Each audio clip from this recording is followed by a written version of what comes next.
오늘은 믿음과 구원의 삶이란이라는 제목으로 하나님 말씀 증거하도록 하겠습니다. 반갑습니다, 여러분.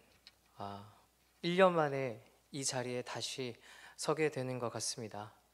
저는 오늘 전도사도 아니고 강도사도 아니고 목사의 신분으로 하나님 말씀을 대언하기 위해 이 자리에 섰습니다. 제가 사랑교회에 와서 제 인생에 정말 많은 부분이 변화하게 되었는데요. 결혼도 하고 강도권도 받고 목사 안수도 받고 정말 제 삶에 여러 가지 부분들이 좋은 결실을 맺게 되었습니다.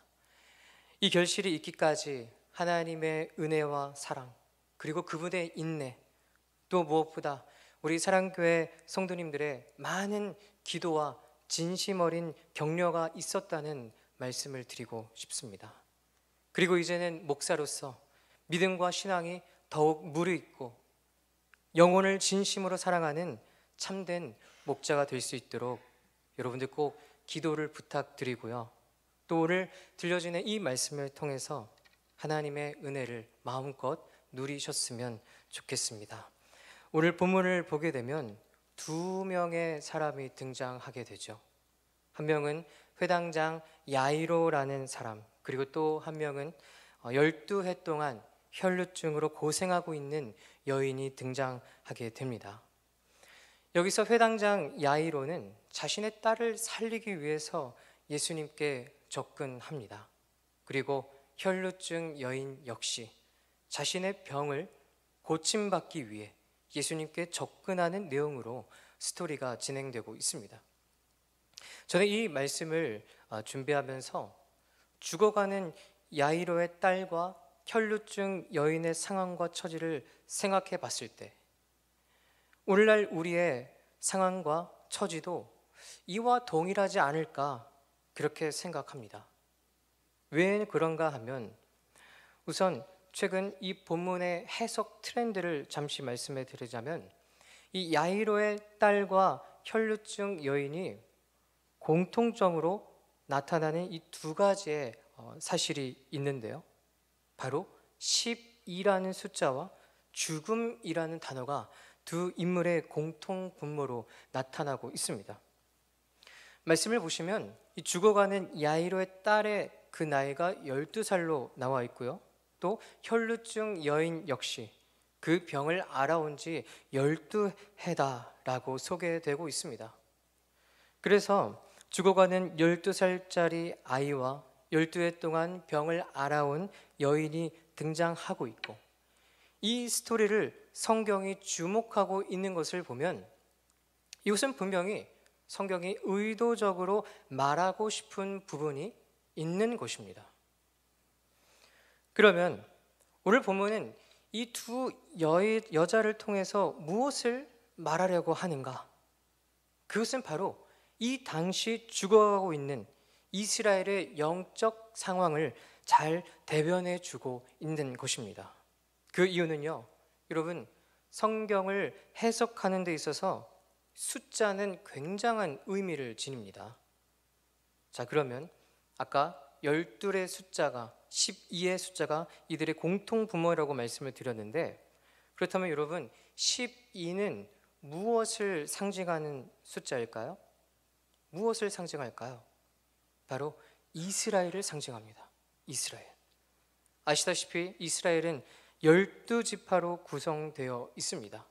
그리고 예수님께서 제자들을 부르실 때 12명을 부르시는데 이것은 12명만 부른다라는 의미가 아니라 이스라엘 전체를 부른다는 의미, 자기 백성 전부를 부른다는 의미입니다. 그래서 12는 이스라엘을 상징하는 것이고, 오늘 본문은 죽어가는 두 여자를 통해서 하나님의 은혜로 택함 받았지만 메시아를 알아보지 못할 정도로 눈이 어두워진 이 이스라엘의 영적 상태, 죽어가는 이스라엘의 영적 상태를 말해주고 있는 것입니다. 그런데 여러분, 이러한 이스라엘의 상태는요, 오늘날 저와 여러분의 영적 상태라는 것을 발견하셔야 합니다. 왜 그렇습니까? 현대를 살아가는 우리도 예수님을 바라보지 못하고 말씀에 순종하지 못하면서 죽음의 수렁으로 빠져들고 있기 때문에 그렇습니다.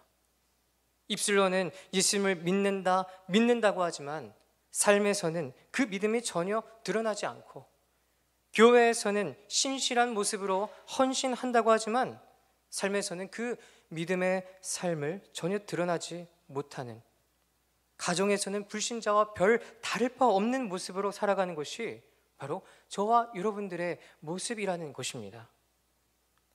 또한 우리의 삶을 생각해 보십시오.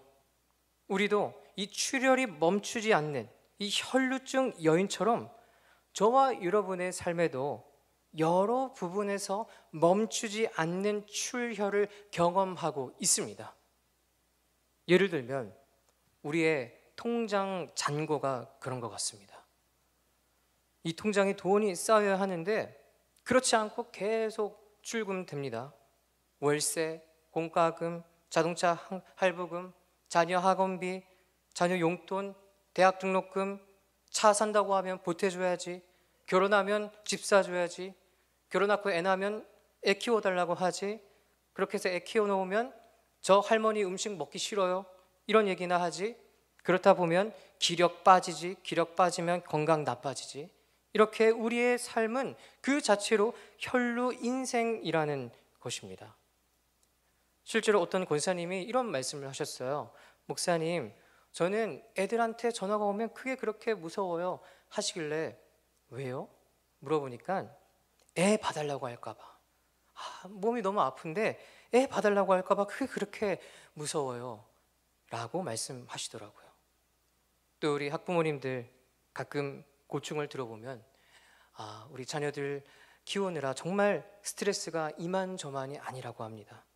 학원비는 학원비대로 다 나가는데 학원 빠지려 하고, 게임에 돈 쓰고, 성적도 안 나오고, 잔소리 좀 했다고 반항하고, 그렇게 되면 감정 소모하고, 애 키우는 것도 혈루 인생이라고 할 수 있겠습니다. 또 우리 학생들의 입장도 말씀을 드려야겠죠.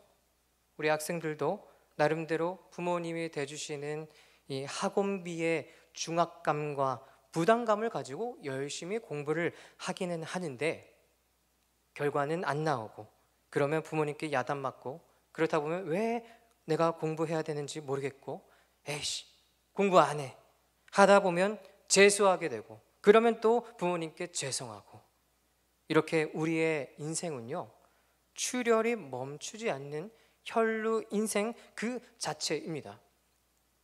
그러면 여러분, 우리는 이제 어떻게 해야 할까요?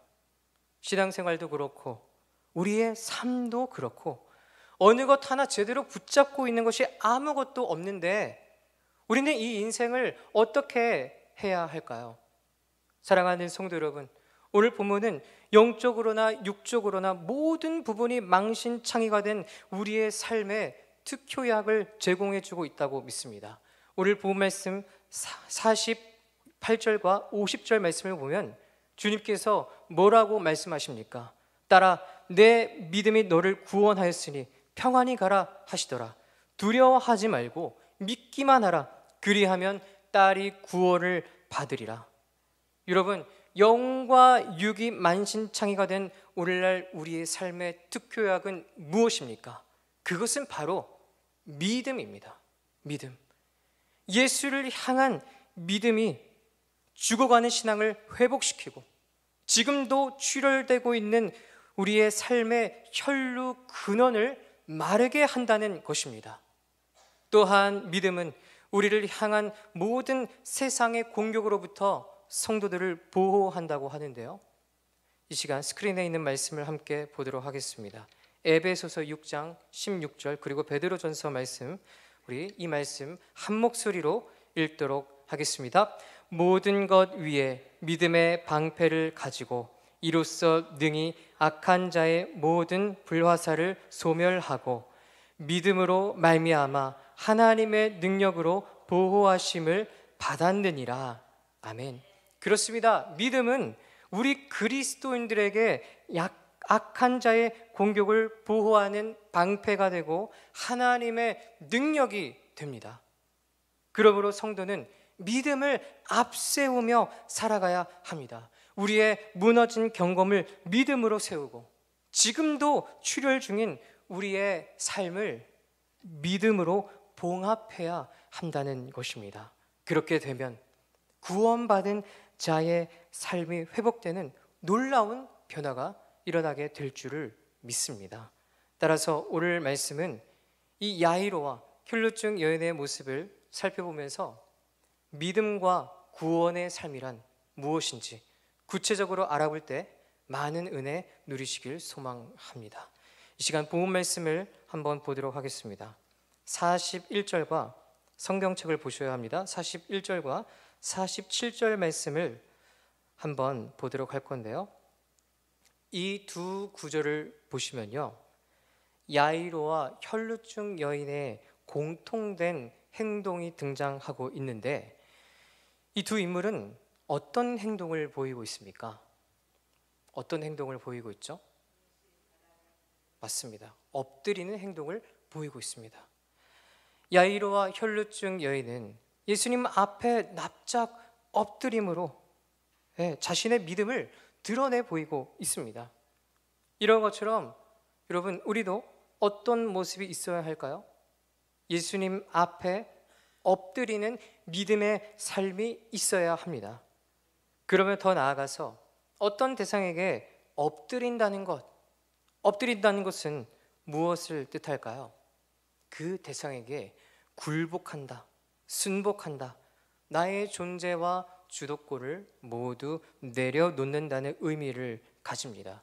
그래서 오늘 본문의 내용에서도 봤듯이 예수님 앞에 엎드리면서 믿음의 행동을 보였던 야이로는 그의 딸이 새로운 생명을 얻게 되었고요, 그리고 혈루증 여인 역시 병고침을 받게 되면서 새로운 인생을 누리게 됩니다.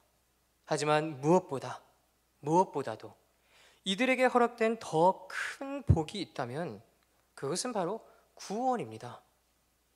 이들이 앞으로 구원받은 자로서의 인생을 살아간다는 것입니다. 그렇다면 우리 성도님들께 질문하도록 하겠습니다. 여러분들은 지금 현재 어떤 대상에게 무릎 꿇고 엎드리고 있습니까? 누구에게 나의 모든 것을 내려놓고 있습니까? 만약에 예수님이 아닌 다른 대상에게 주도권을 내어주고 엎드리면 어떤 일이 발생하게 되는지 아십니까? 그 결과를 오늘 본문이 아주 간접적으로 이렇게 이야기합니다. 43절에 이렇게 나와 있습니다.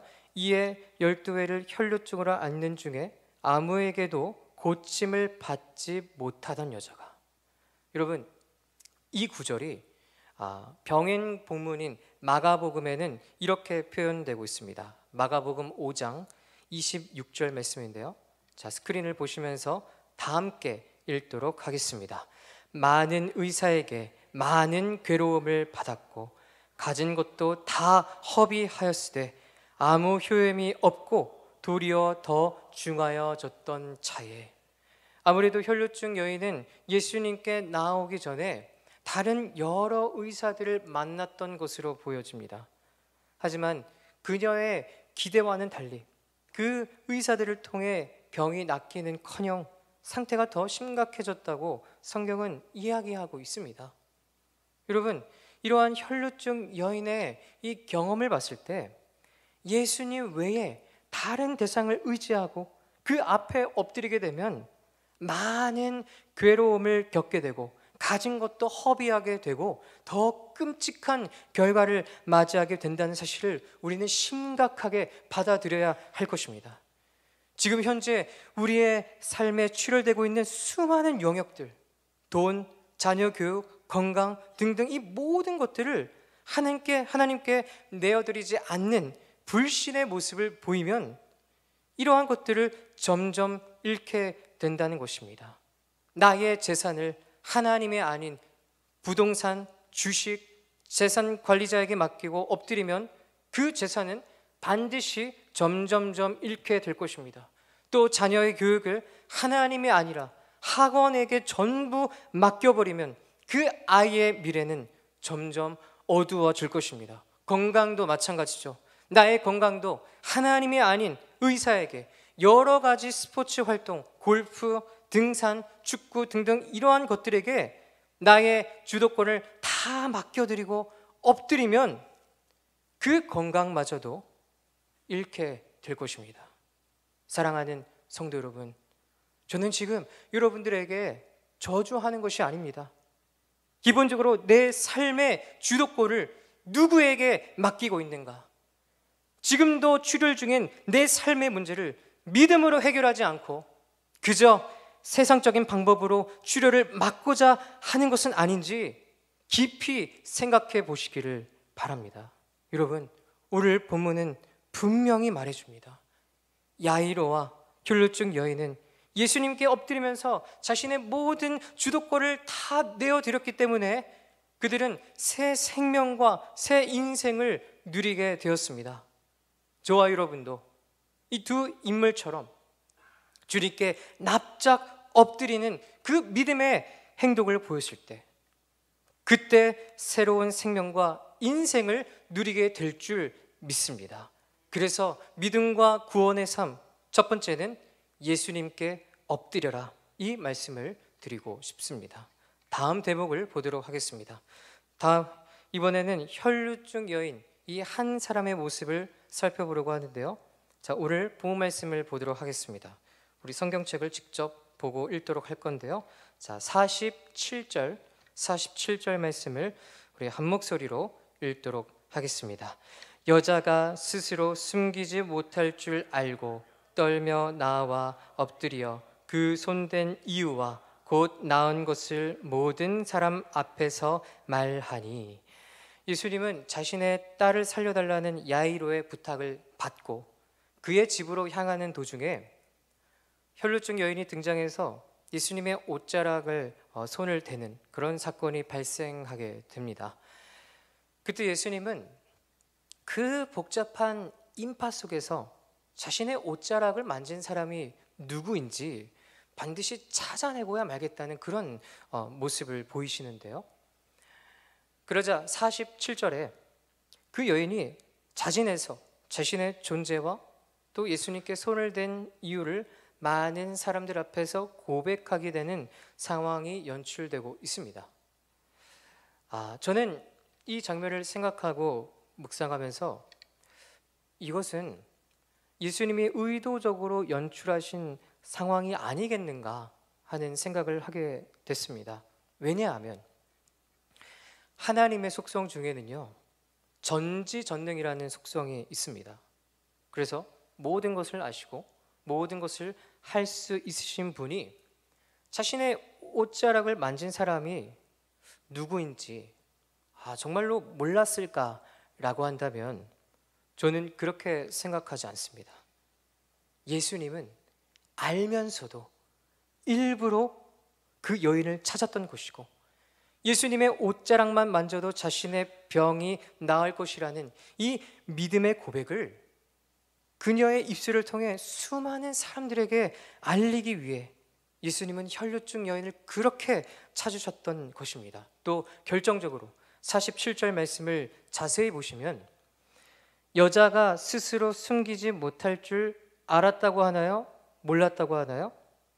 네, 알았다고 합니다. 예수님은 다 알고 계셨다는 거예요. 이렇게 예수님의 의도대로 혈루증 여인은 자신의 정체를 드러내면서 예수님의 옷에 손을 댄 이유를 많은 사람들 앞에서 전부 이야기하게 됩니다. 여러분,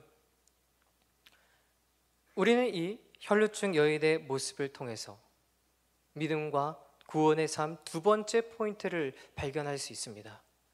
그것은 바로 나의 믿음을 다른 사람들 앞에 보이는 것, 입술로 고백하는 것입니다. 그리고 이러한 상황을 주님께서 의도적으로 연출하신 것을 보면 자기 백성의 믿음의 고백을 가장 듣고 싶어 하시는 분은 다름 아닌 예수님이라는 사실이 드러나는 대목이기도 합니다. 그러니 여러분, 우리도 혈루증 여인처럼 우리가 믿는 바를 사람들에게, 우리 이웃들에게, 온 열방에게 고백할 수 있어야 할 것입니다. 더 나아가서 입술의 고백을 넘어서서 우리의 행동으로, 온 몸으로 그 믿음을 보일 수 있어야 할 것입니다. 그 다음으로 야이로의 모습을 보면서 믿음과 구원의 삶 세 번째 대목을 함께 보도록 하겠습니다. 이 시간 본문 말씀을 볼까요? 49절 말씀인데요, 49절에 보시면 이렇게 나와 있습니다.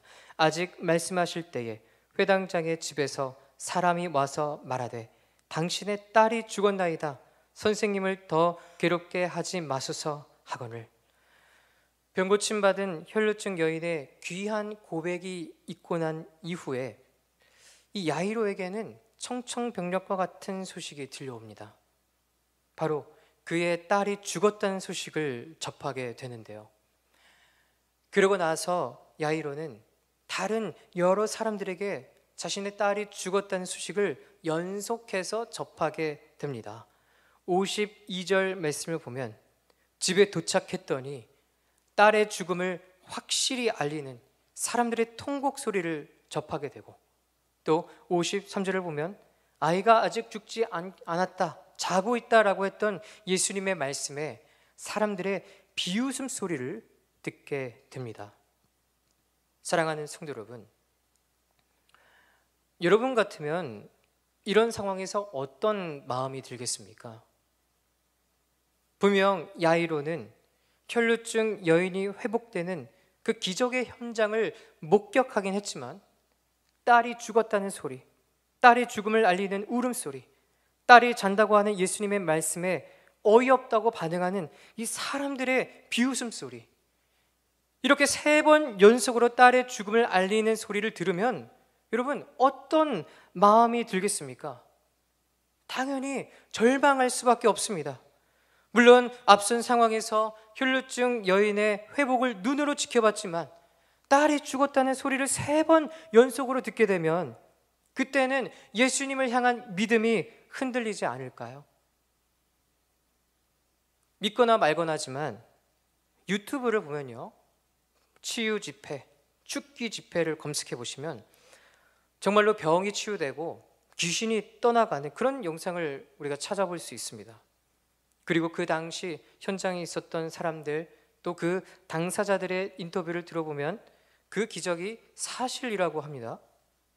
그리고 오늘날 선교 현장에 가면 정말 설명할 수 없을 정도로 신비스러운 기적들이 지금도 일어나고 있다고 합니다.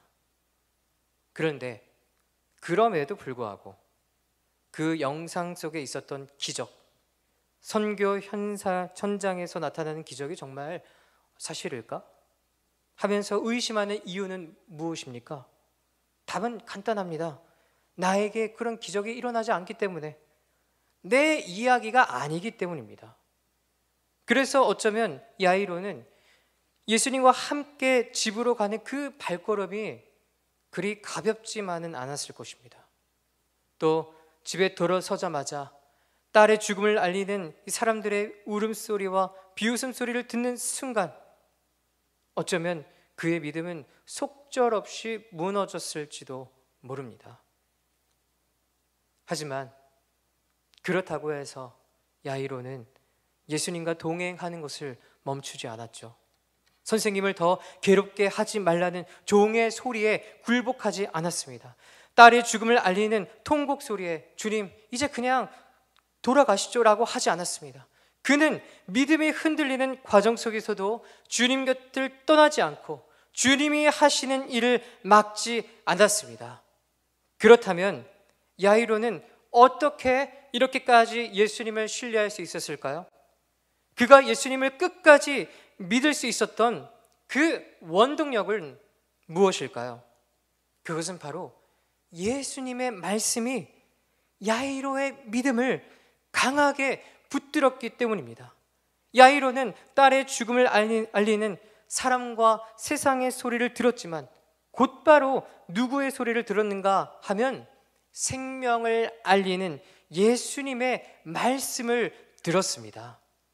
이 시간 말씀을 보시면서 확인해 보도록 할까요? 자, 49절 말씀을 보겠습니다.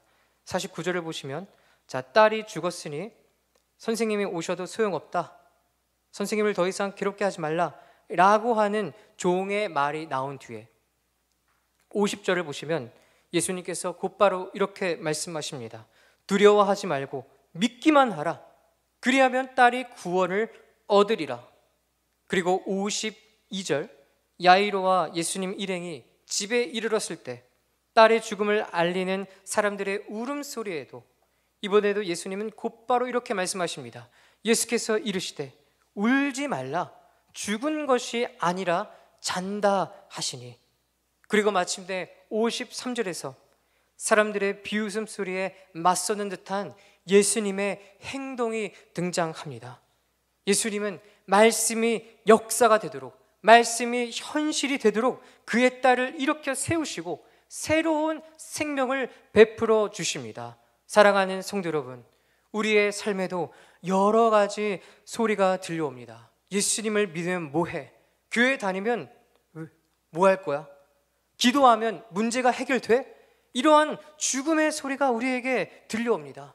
하지만 그러는 동시에 하나님은 우리 믿는 성도들에게 생명의 소리를 곧바로 들려주십니다. 바로 오늘 이 시간 매 주일 아침 목사님의 설교를 통해, 성가대의 찬양을 통해, 믿음의 동역자들의 기도 소리를 통해 하나님은 저와 여러분들에게 생명의 소리를 들려주십니다. 그러므로 사랑하는 성도 여러분, 선택하십시오. 우리를 절망과 죽음으로 내모는 세상과 사람의 소리를 들을지, 아니면 우리의 믿음과 신앙을 일으켜 세우시는 생명의 소리, 하나님의 말씀을 들을지 선택하십시오. 성도라면 당연히 하나님의 말씀을 경청해야 할 줄 믿습니다. 또한 성경은 분명히 말합니다. 하나님의 말씀을 듣는 것이 우리의 믿음을 든든히 세우는 방법이라고 하는데요, 이 시간 로마서 10장 17절 말씀 우리 한 목소리로 읽도록 하겠습니다. 그러므로 믿음은 들음에서 나며 들음은 그리스도의 말씀으로 말미암았느니라. 아멘. 그렇습니다. 우리의 믿음은 하나님의 말씀으로 말미암습니다. 말씀이 우리의 믿음을 강하게 붙들어 줍니다. 따라서 믿음과 구원의 삶, 세 번째는 세상의 소리가 아닌 하나님의 말씀을 경청하는 것입니다. 말씀의 결론을 내겠습니다. 이 부분을 정말 오해 없이 주의 깊게 들어주셔야 하는데요, 사실 야이로의 딸과 혈루증 여인이 새로운 생명과 인생을 살게 된 것은 그들의 믿음 때문이 아닙니다. 그들이 예수님께 엎드리고 믿음의 고백을 하고 하나님 말씀을 경청해서 구원받게 된 것이 아니라는 겁니다. 이들에게는 아무런 공로가 없다는 거예요. 그러면 아까 본론에서 그렇게 전했던 이 메시지는 다 쓸모없는 것인가? 여러분, 저는 그런 말씀을 드리는 것이 아닙니다.